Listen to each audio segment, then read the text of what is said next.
Hi hello ಎಲ್ಲರಿಗೂ ನಮಸ್ಕಾರ.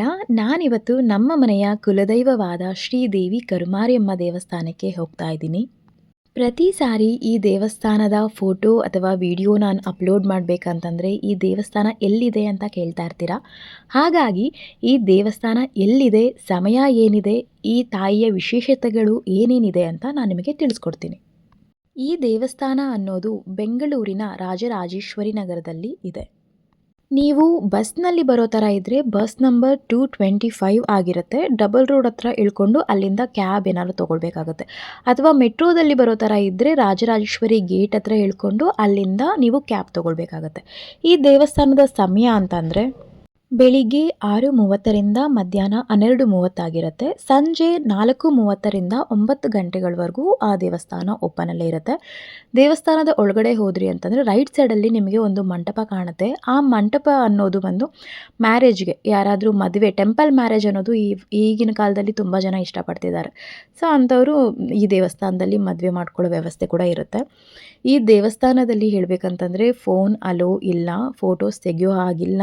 But ಆದರೂ ನಾನು ನಿಮಗೆ ತಿಳಿಸ್ಕೊಡ್ಬೇಕಲ್ವಾ ಅನ್ನೋ ಒಂದು ರೀಸನ್ನಿಂದ ಪರ್ಮಿಷನ್ ತೊಗೊಂಡು ನಿಮಗೆ ಈ ವಿಡಿಯೋ ಮಾಡ್ತಾಯಿದ್ದೀನಿ. ದೇವಸ್ಥಾನದ ಒಳಗೆ ಸ್ಟೆಪ್ಸ್ ಹತ್ತಿ ಬಂದರೆ ರೈಟ್ ಸೈಡಲ್ಲಿ ನಿಮಗೆ ಕಾಲಭೈರವನ್ನ ನೀವು ನೋಡ್ಬೋದು. ಈ ದೇವರಿಗೆ ಅಮಾವಾಸ್ಯೆ ಮತ್ತು ಅಷ್ಟಮಿಲಿ ಬಂದು ವಿಶೇಷವಾದ ಒಂದು ಪೂಜೆ ನಡೆಯಲಾಗುತ್ತೆ.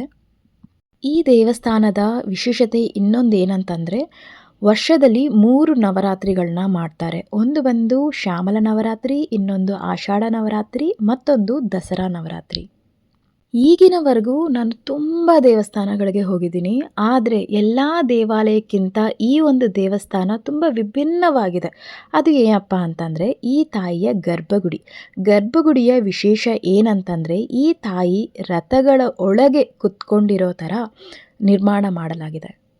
ಈ ಒಂದು ಗರ್ಭಗುಡಿಯ ಸುತ್ತಲೂ 6 ದೇವಿಯರ ವಿಗ್ರಹಗಳನ್ನ ಇರಿಸಿದ್ದಾರೆ. ನನಗೆ ಗೊತ್ತಿರೋ ಹೆಸರುಗಳನ್ನ ಮಾತ್ರ ಹೇಳ್ತೀನಿ.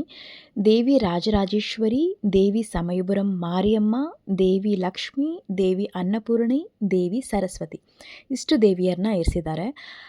ಈ ದೇವಸ್ಥಾನದಲ್ಲಿ ಪ್ರತಿ ತಿಂಗಳು ತುಂಬ ವಿಶೇಷವಾಗಿ ನಡೆಸಲಾಗುವ ಪೂಜೆ ಅಂತ ಅಂದರೆ ಅದು ಅಮಾವಾಸ್ಯೆ ಪೂಜೆ ಮತ್ತು ಪೌರ್ಣಮಿ ಪೂಜೆ.